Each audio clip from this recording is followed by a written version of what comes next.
আসসালামু আলাইকুম রহমতুল্লাহি বারাকাতুহু।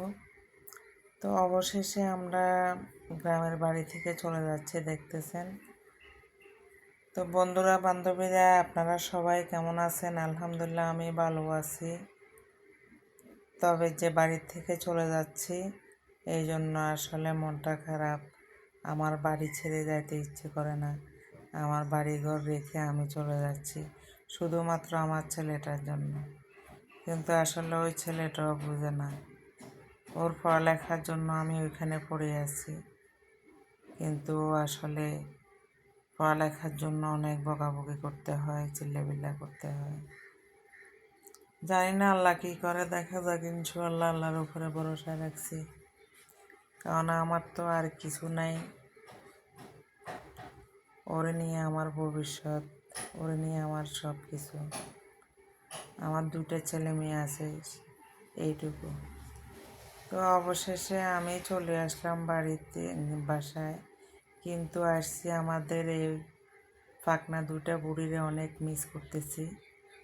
আমি গ্রামের বাড়িতে গেলে সব সময় ওরা আমার পাশে পাশে, সব সময় আমার রুমে আমার সাথে সাথে। তো এই জন্য আসার পরে ওদেরকে অনেক মিস করতেছি, ওদের জন্য অনেক খারাপ লাগতেছে। কারণ এরা অল টাইম আমার সাথে সাথে, সারাক্ষণ আমার এখানে আমার আশপাশে গল্প গুজব দুষ্টামি, আমার সাথে খাওয়া দাওয়া ঘুমানো, মানে সব কিছু এরা আমার সাথে। তাই এদেরকে মিস করতেছি, এই জন্য এদের জন্য খারাপ লাগতেছে। এই ফাকনা ফাকনি দুইটা অনেক দুষ্টমি করে। ওই যে ছোটটা অনেক ফাকনা ফাকনা কথা বলে, মাশাল্লাহ।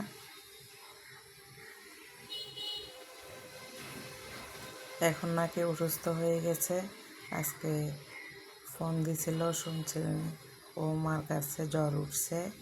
তো আমাকে বলতেছে ওর মা নাকি মারছে, এই জন্য জ্বর উঠে গেছে। তো আমি বলছি ঠিক আছে আমি আসি, আমি আসলে তোমার মাকে মার দেব, কেন তোমাকে মারছে এই জন্য জ্বর উঠে গেছে। আমাকে ও বলতেছে মা আমাকে মারছে এই জন্য জ্বর উঠছে। তো আপনারা সবাই ভালো থাকেন, সুস্থ থাকেন, আমার পাশে থাকবেন। আমার ভিডিওটি ভালো লাগলে লাইক, কমেন্ট, শেয়ার এবং সাবস্ক্রাইব করতে ভুলবেন না। তো সবাই ভালো থাকেন, সুস্থ থাকেন। আল্লাহ হাফেজ। আসসালামু আলাইকুম রহমতুল্লাহি ওয়া বারাকাতুহু। আর আমাদের এই ফাকনা ফাকনির জন্য দোয়া করবেন। আল্লাহ হাফেজ।